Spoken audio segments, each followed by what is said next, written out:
How do you say goodbye to your own flesh and blood? Your child. Some of you in this room are aware that my 27-year-old son, Cory Roussel, who lived and loved among you, passed away 7 months ago.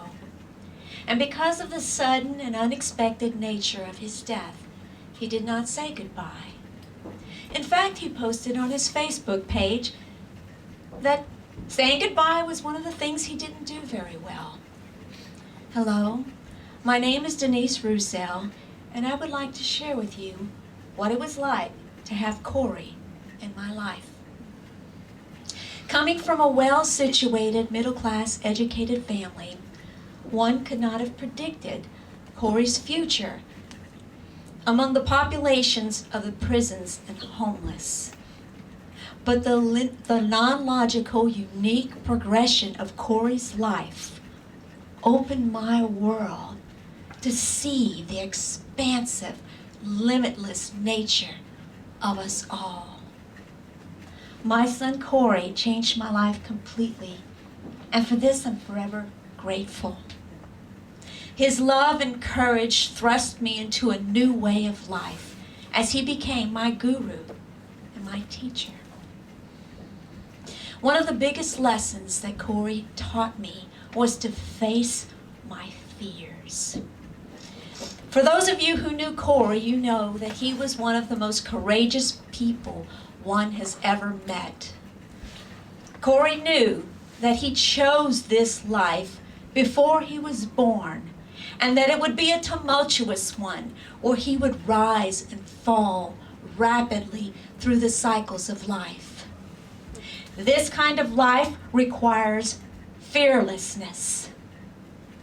For those of you who are unaware of Cory's story, he spent time in federal prison on a charge of transporting an illegal alien across the border. And it was from prison that his awakening began, and consequently mine.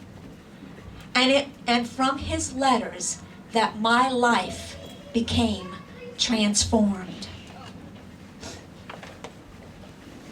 In one of his letters from prison, he wrote that he lived with the intentional pursuit of that which I fear. The biggest example being in the natural world: spiders, snakes, swamps, open salt water. I'm actually terrified of the ocean. It's why I insisted on going out into the ocean during a storm and being tossed around like a rag doll. It's fear. It demands to be confronted. More often than not, the confrontation leads to the definition of fear. So 5 days after Cory passed away, I had a dream where Cory was holding a large snake. And he held the snake by its head. The snake bared its fangs, and Cory put the snake in my face. "No, Cory!" I screamed. And then I woke up. And I knew immediately that Cory was trying to tell me to face my fears, because I had a big job ahead of me which would require immense courage. Cory introduced me to what it means to be still and know. Meditation, which has proven to be one of the most important practices to help me actualize who I really am. In a letter from prison, he wrote, "The untamed mind is like a waterfall of thoughts. It simply never stops, and is too violent or turbulent to be of any use for achieving peace. So, regular practice is required to tame it." It's actually been 2 weeks, and I've made huge progress and have had a few thoughtless sessions. But what's generally been a greater blessing is the change in my awareness has become brighter, crisper, cleaner. I learned a lot of things through Cory that previously I had not been aware of, like how to be present and mindful. When you spoke to Cory, he looked at you in the eyes and he listened intently, mirroring what it means to be present with another. He shared with me that while he was in prison, he was assigned the job of cleaning the elevator. He practiced mindfulness by paying strict attention to every detail. When he first introduced the idea of mindfulness to me, I was skeptical. After all, I'm a woman, a multitasking professional. It took a while for me to realize upon practicing how alive mindfulness makes me feel. So today, I walk down the hall of my house, feeling my feet touch the floor, kissing the earth. I breathe. I focus on this moment, practicing mindfulness. One of the most profound things that Cory taught me was perspective.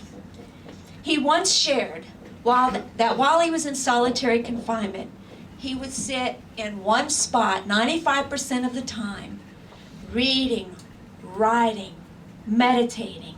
And in one of his letters he shared, "Speaking of enjoyment, the past few days have been sublime." In another letter, he shared that when you're in solitary confinement, many people come by and ask you how you're doing, to make sure you're not killing yourself. And the CO came by and asked, "How are you?" And he replied, "Excellent." And she said, "Well, you can't be excellent. You're in prison." And he smiled and said, "So are you." She was like, "Well, I get to go home." He said, "So do I." So, probably one of the biggest ways that learning about perspective has helped me is by seeing a bigger picture when I heard about Cory's death. Don't get me wrong, losing a child could be one of the hardest things to endure. But the pain I feel today is one of acceptance of what is, and a deep knowing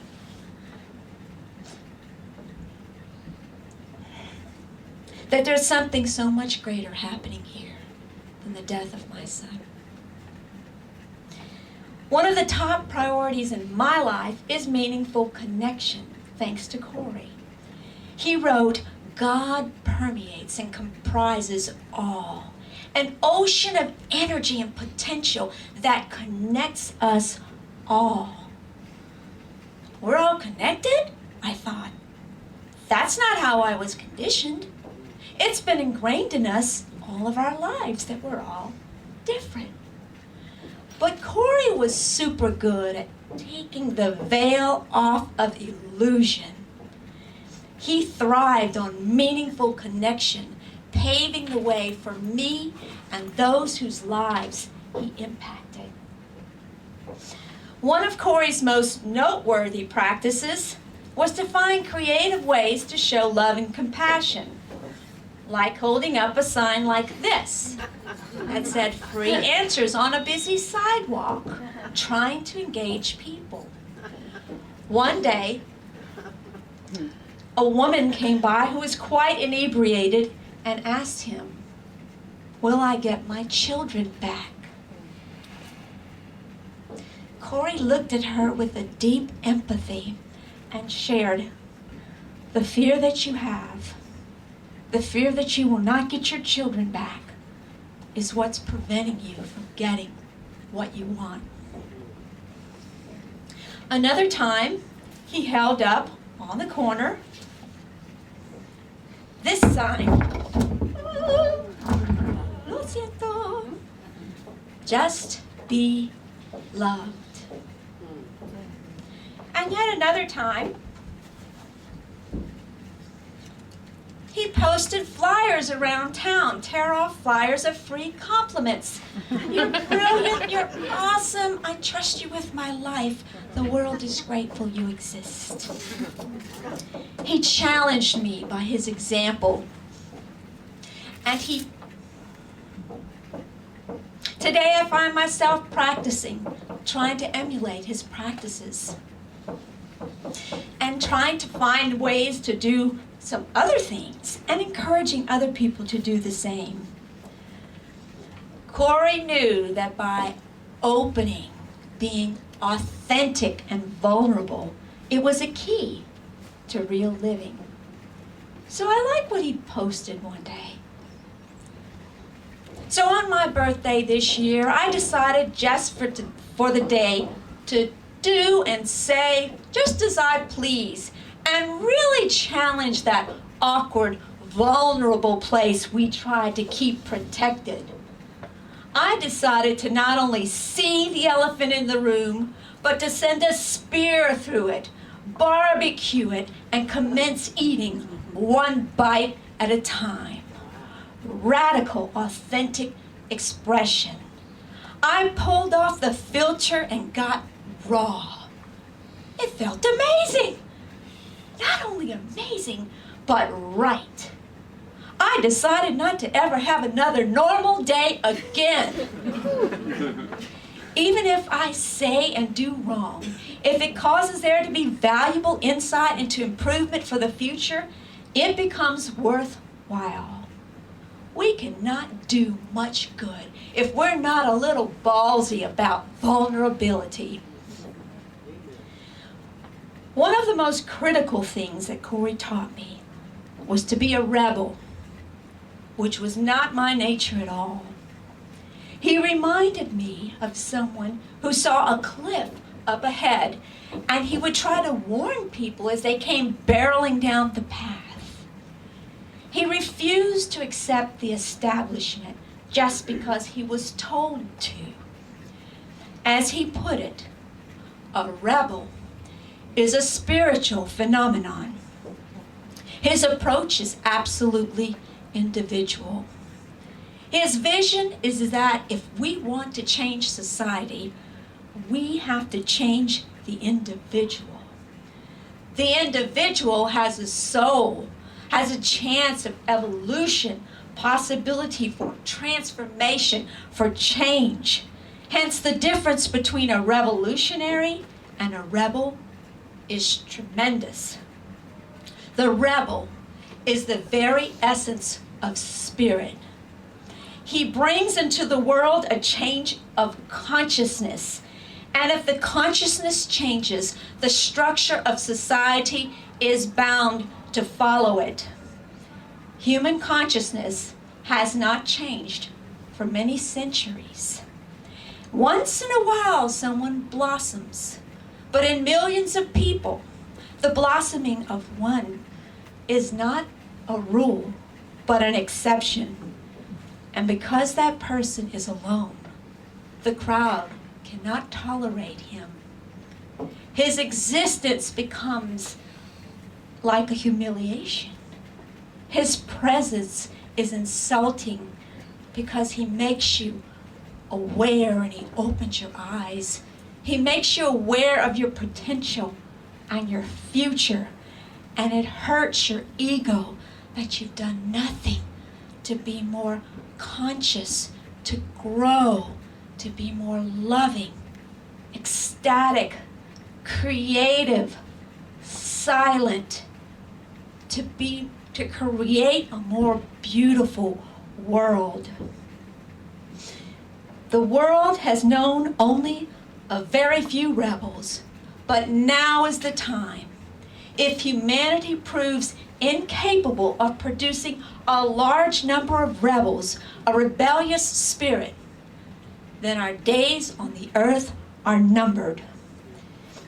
We have to change our consciousness, create more meditative energy, create more loving kindness.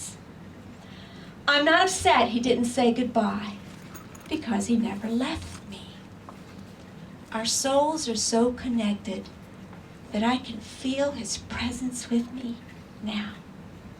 And I've felt this way since he left this world. I've been so blessed to have him communicate with me in many ways and ongoing. Just to name a few. He called me on the phone after he died in a dream. And he said, "I got something for you for your birthday," which was later that week. On the day of the Austin Memorial, Oscar gave me this scarf because he said it reminded him of Cory. He had bought it the day before. Cory appeared to us as a blonde-haired girl in Antigua, an eye-gazing homeless man in the Houston Public Library, another homeless guy in a mysteriously arranged encounter in a New Orleans park. He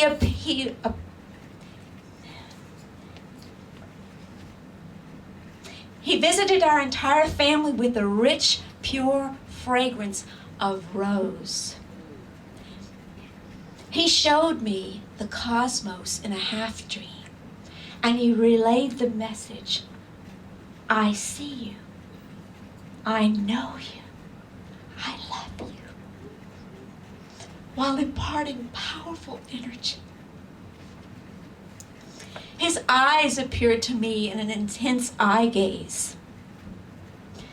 He even played a prank on me by making me think that a stink bug jumped on my chest while I was laying in his hammock, when he was actually a red leaf.